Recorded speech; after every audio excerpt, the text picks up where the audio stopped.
आपण मराठी मोठी लोकांना हे सगळं बघण्यामध्ये आता आमचं कातळ केलंय.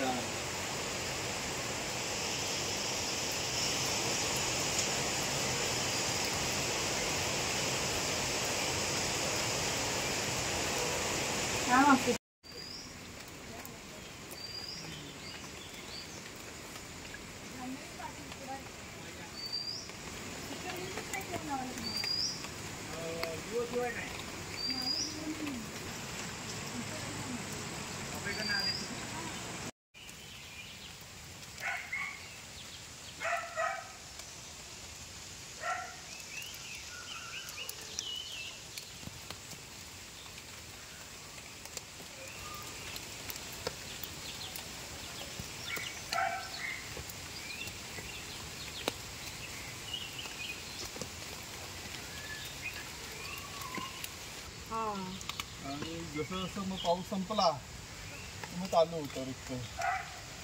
गरज असते ना. हा तेव्हा गरज नसते. आता काय गरज पडली की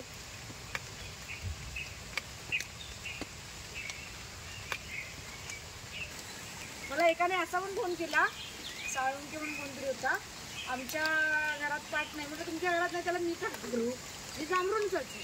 बरं ठीक आहे, ते परंपरा जपतायत ना म्हटलं वर्षानुवर्ष, तर आपण त्यावेळेची छापलं आणि आता ज्यांच्याकडे आहे त्यांच्या आपण त्यांचा काय प्रॉब्लेम आहे का प्रत्येकाच्या तिथे कसं लिहिलं जातं प्रत्येकाच्या घरात घरोघरी.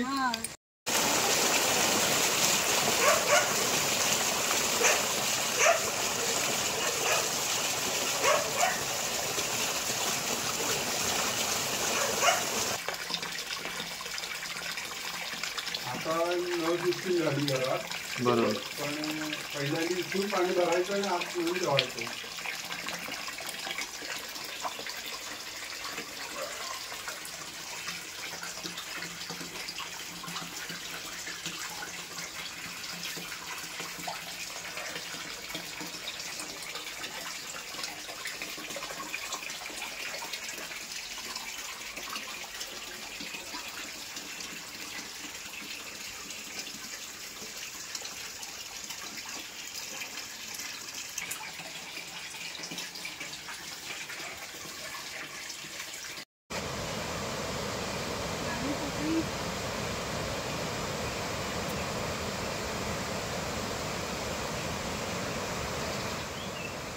ते पाण्यामुळे झालं.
जुनी परंपरा आहे, जवळपास 400 वर्षापासूनची ही पाटाची परंपरा आहे.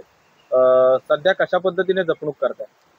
सध्या काय रोजच्या रोज साफसफाईला जावं लागतं, की पावसाळ्यामध्ये जरा कमी प्रमाणात साप होतो, पण जेव्हा उन्हाळ्यामध्ये किंवा हिवाळ्यानंतर रोजच्या रोज साफ केला जातो. प्रत्येक जण आपापल्या परीने आपल्याला वेळ मिळेल तसा तो साफ करतो आणि तो टिकवतो. ह्याच्या पुढे पाणी टिकवण्यासाठी थोडं पाईप टाकणं म्हणा किंवा सिमेंट कॉन्क्रीटचं म्हणा, हे कुठेतरी डागडुजी करणं गरजेचं असतं आणि ते व्हायला पाहिजे तर हे पाठ टिकतील ह्याच्या पुढे. आणि हे बघण्यासाठी सुद्धा आमच्या गावामध्ये पर्यटक लोक भरपूर प्रमाणात येत असतात की हे काय पाटाचं प्रमाण किंवा कसं केलंय किंवा जुन्या लोकांनी कसं करून ठेवलंय ते हे बघण्यासाठी लोक पर्यटक आमच्या गावामध्ये येत असतात.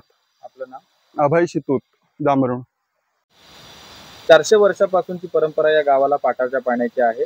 काय एकंदरीत परिस्थिती? 400 वर्षापूर्वीची परंपरा आहे, हे बरोबर आहे. आणि आज सगळ्यात ती चालू राहिलेली आहे आणि ह्याच्या पुढे सुद्धा ती चालू ठेवण्याची आमचा मानस आहे.